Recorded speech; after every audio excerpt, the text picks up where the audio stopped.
இன்னைக்கு 2வது முறையாக ஆளுநர் போய் விஜய் மறுபடியும் பார்த்துருக்காரு, ஒரு கடிதம் கொடுத்துருக்காரு. வெளியிருந்து என்ன சொல்கிறாங்க அப்படின்னா, பெரும்பான்மையை சட்டப்பேரவையில் நிரூபிப்பார், ஏன் அதுக்கு அனுமதி கொடுக்காம இருக்கார் ஆளுநர் அப்படின்னு ஒரு கேள்வி இருக்குது. ஆளுநர் மறுபடியும் ஒரு பதிலை சொல்லிட்டார்.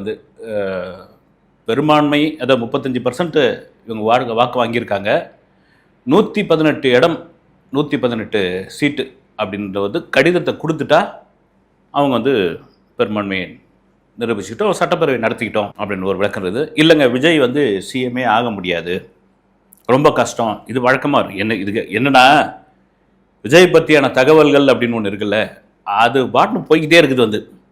நேற்று நைட்டு விஜய்க்கான அந்த பாதுகாப்பு வாகனம் கான்வாய் அது நைட்டு இந்த பட்டணப்பாக்கம் ஆஃபீஸ்லேருந்து கிளம்பிடுச்சு. ஊடகங்களில் போட்டு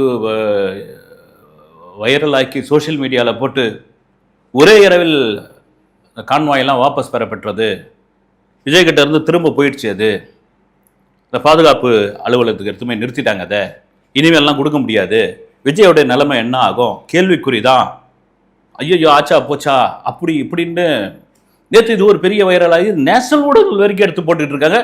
வேறு வழி கிடையாது, அந்த அளவுக்கு செய்தி பஞ்சம். விஜயை பற்றியான ஃபோக்கஸ். இப்போ காலையில் நிர்மல்குமார் ஒரு விளக்கம் கொடுத்துருக்காரு. விஜய் தாங்க அந்த வாகனத்தை நான் ஆர்பி சௌத்ரி அவர்களுக்கு இறுதி மரியாதை செலுத்த போகிறேன், வேற எங்கேயோ போகிறேன், நீங்கள் தொடர்ந்து வந்துகிட்டு இருந்தால் பொதுமக்களுக்கு ஒரு இடையூறாக இருக்கும், எனக்கு தேவைப்பட்டால் மட்டும் நீங்கள் பாதுகாப்புக்கு வாங்க, மற்றபடி போங்க, வேணாங்க, நீங்கள் வர வேணாம் அப்படின்னு.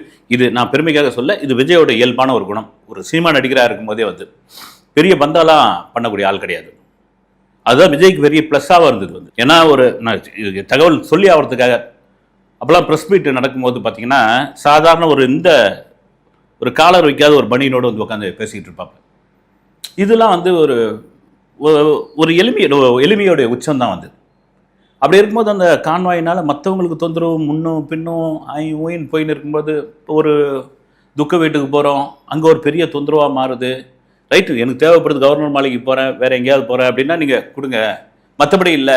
2வது என்னன்னா, நம்ம இன்னும் முதலமைச்சர் ஆகலை அப்படின்ற ஒரு விஷயம் இருக்குல்ல,